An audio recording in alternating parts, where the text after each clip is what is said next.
நமஸ்காரம். மகாபாரதத்தில் சாந்தி பருவத்தில் மோட்ச தர்மத்தை சேவித்துக் கொண்டிருக்கின்றோம். இன்று நாம் சேவிக்கும் இந்த அத்தியாயத்தில் இந்திரனுக்கும் ருத்ரனுக்கும் யுத்தம் ஏற்பட்டது குறித்து தான் சேவிக்கிருக்கின்றோம். யுதிஷ்டிரர் பீஷ்மாச்சாரியரை பார்த்து, நிகரில்லாத ஞானமும் விஷ்ணு பக்தியும் உள்ள அளவற்ற பராக்கிரமசாலியான ருத்ராசுரனுடைய தர்மிஷ்டனாய் இருக்கும் தன்மையானது ஆச்சரியம். இந்த ருத்ராசுரன் அளவற்ற தேஜஸ் உள்ள அந்த விஷ்ணுவினுடைய அறிய முடியாத பதத்தை எப்படித்தான் அறிந்தான்? நிலை தவறாதவரே பீஷ்மாச்சாரியரே, உம்மால் சொல்லப்பட்ட இதை நான் நம்பவும் செய்கின்றேன். ஆனாலும் மறுபடியும் எனக்கு தெளிவாக தோன்றாத ஒரு புத்தியானது உண்டாகிவிட்டது. தர்மசீலனும் விஷ்ணு பக்தனும் விஷ்ணு பக்தர்களின் பரம்பரையில் தத்துவத்தை உணர்ந்தவனுமான ருத்ராசுரன் எப்படி இந்திரனால் கொல்லப்பட்டான்? இந்த சந்தேகத்தை தாங்கள் நிவர்த்தி செய்ய வேண்டும். அந்த ருத்ரன் இந்திரனால் எப்படி வெல்லப்பட்டான்?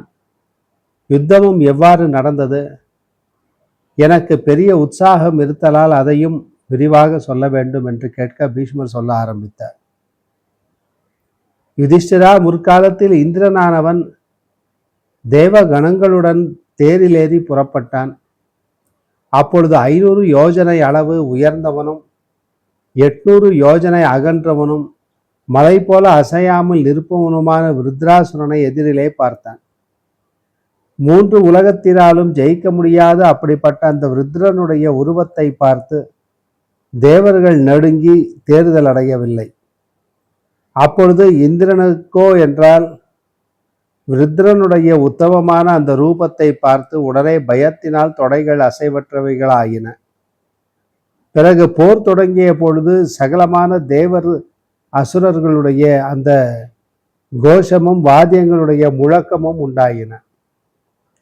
குருகுலத்தில் பிறந்தவனே யுதிஷ்டிரா, அப்பொழுது எதிரில் நிற்கின்ற இந்திரனை பார்த்து ருத்ரனுக்கு பரபரப்பாவது பயமாவது ஒரு விதமான எண்ணமாவது உண்டாகவில்லை. அதன் பிறகு தேவர்கோனான இந்திரனுக்கும் பெரிய சரீரமுடைய ருத்ரனுக்கும் கத்திகள், பட்டசங்கள், சூலங்கள், வேல்கள், தோமரங்கள், இருப்பு உலக்கைகள், நானாவிதமான கற்பாறைகள், பெரிய ஒளி உள்ள வில்லுகள், பல வகையான சிறந்த அஸ்திரங்கள், எரி கொல்லிகள், இவைகளால் உலகத்திற்கும் பயங்கரமான யுத்தம் ஏற்பட்டது. பிறகு தேவ அசுரை சேனைகளால் எல்லாம் கலக்கமுற்றவையாயின. அப்பொழுது பிதாமகரை தலைவராக கொண்ட எல்லா தேவ கணங்களும் மகாபாகியவான்களான ரிஷிகளும் அந்த யுத்தத்தை பார்க்க வந்தார்கள்.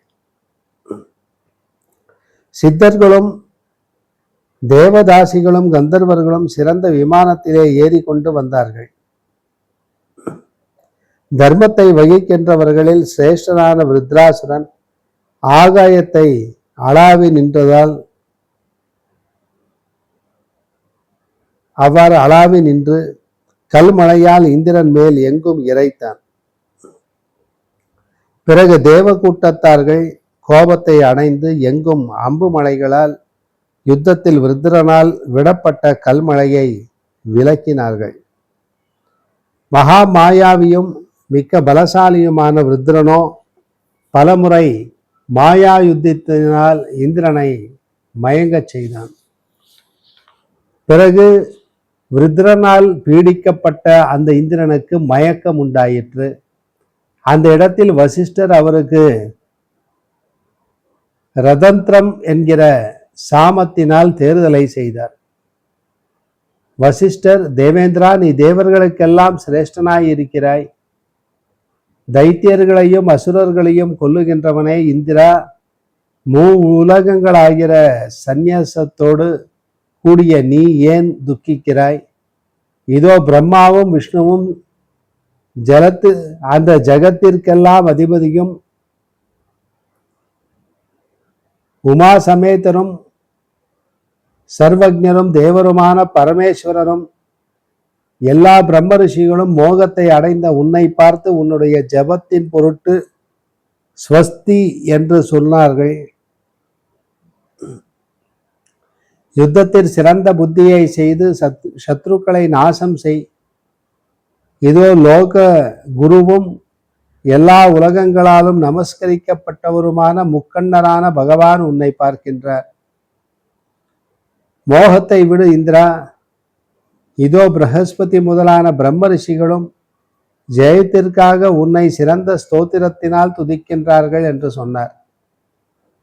இவ்வாறு மகாத்மாவான வசிஷ்டரால் போதிக்கப்பட்டவனும் உத்தமமான பலமுடையவனுமான வாசவனுக்கு மிக்க வலிமை உண்டாயிற்று. பிறகு பகவானான இந்திரன் புத்தியை அடைந்து பெரிய யோகத்துடன் கூடி அந்த மாயையை விளக்கினான். பிறகு ஸ்ரீமானான பிரகஸ்பதியும் அந்த மகிழ்ச்சிகளும் ருத்ரனுடைய பராக்கிரமத்தை பார்த்து பரமேஸ்வரரை அடைந்து லோகங்களுடைய நன்மையை விரும்பி ருத்ரனுடைய நாசத்தை குறிவைத்து தெரிவித்தார்கள். பிறகு ஜகத்திற்கெல்லாம் பதியான பகவானுடைய தேஜஸானது ஜுவரமாக ஆகி உடனே உக்ரமாக இருப்பவனும் லோகங்களுக்கு பதியுமான ருத்ரனை அடைந்து அப்பொழுது தேவரும் சகல லோகங்களாலும் பூஜிக்கப்பட்டவரும் பகவானுமான விஷ்ணுவானவர் லோக ரக்ஷணத்தில் விருப்பமுள்ளவராகி இந்திரனுடைய வஜ்ராயுதத்திலே பிரவேசித்தார்.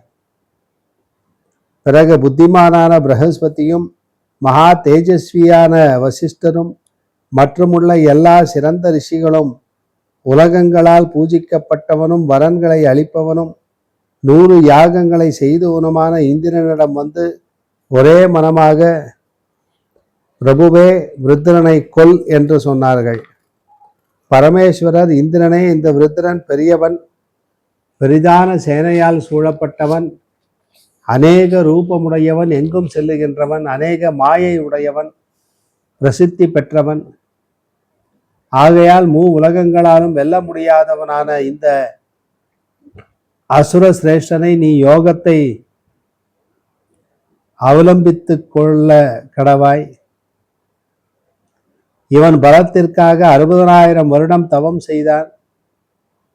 பிரம்மாவும் இவனுக்கு யோகிகளுள் சிறந்தவனாய் இருப்பதையும் பெரிய மாயை உள்ளவனாய் இருப்பதையும் பெரிய பலம் உள்ளவனாய் இருப்பதையும் உயர்ந்த தேஜஸையும் வரமாக அளித்தார். இதோ என்னுடைய தேஜஸானது உன்னை அடைகிறது. இவ்வாறு கொல்ல முடியாத அந்த ருத்ராசுரனை வஜ்ராயுதத்தால் கொல்ல கடவாய் என்று சொன்னார்.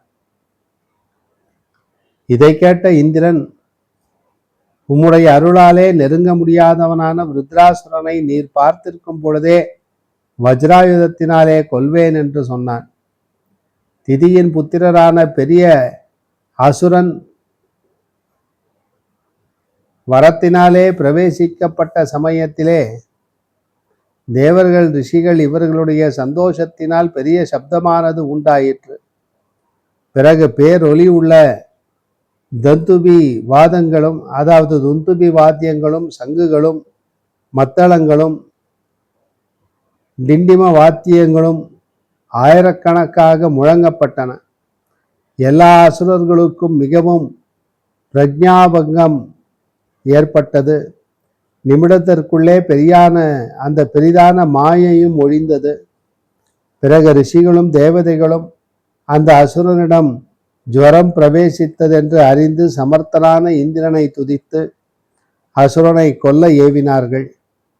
யுத்த காலத்தில் ரதத்தில் இருப்பவனும் மகாத்மாவும் ரிஷிகளால் துதிக்கப்பட்டவனுமான இந்திரனுடைய ரூபம் பார்க்க